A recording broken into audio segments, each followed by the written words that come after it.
को जितना प्रताड़ित किया गया, शायद आज वह प्रताड़ना हम और आप झेल नहीं रहे हैं।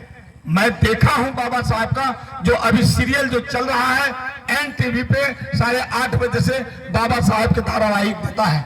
अगर आप लोग देखेंगे तो कोई ऐसा दिन नहीं है कि आपकी आंख में आंसू नहीं आएगा, इसलिए कि बाबा साहब को इतना प्रताड़ित किया गया था।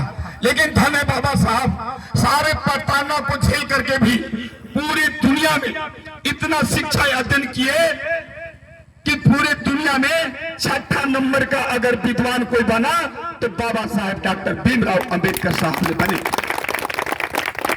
इतना ही तक नहीं, बाबा साहब इतना शिक्षा अध्ययन किए कि उनके पास 32 डिग्रियां और 9 भाषा के ज्ञाता थे बाबा साहब। और वह बाबा साहब इतनी प्रताड़ना झेलने के बावजूद भी आज बाबा साहब कि जब उनकी बेटा की देहांत होता है, बाबा की जब बेटा को देहांत होता है तो वे कोर्ट में वकालत कर रहे थे। उनको सूचना मिलता है कि आपका बेटा की तबीयत, जिसका नाम था राजरतन, बेटा की तबीयत काफी खराब है।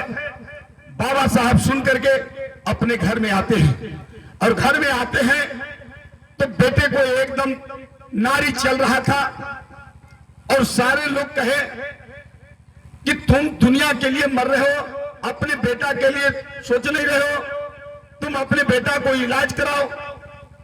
और माता रामाबाई जैसे ही बच्चा को हाथ में देते हैं बाबा साहब को, और हाथ में जाते ही उनका बेटा राजरतन दम तोड़ देता है। और जैसे ही दम तोड़ता है, और उसी दिन बाबा साहब को गोलमेल सम्मेलन में भी जाना था।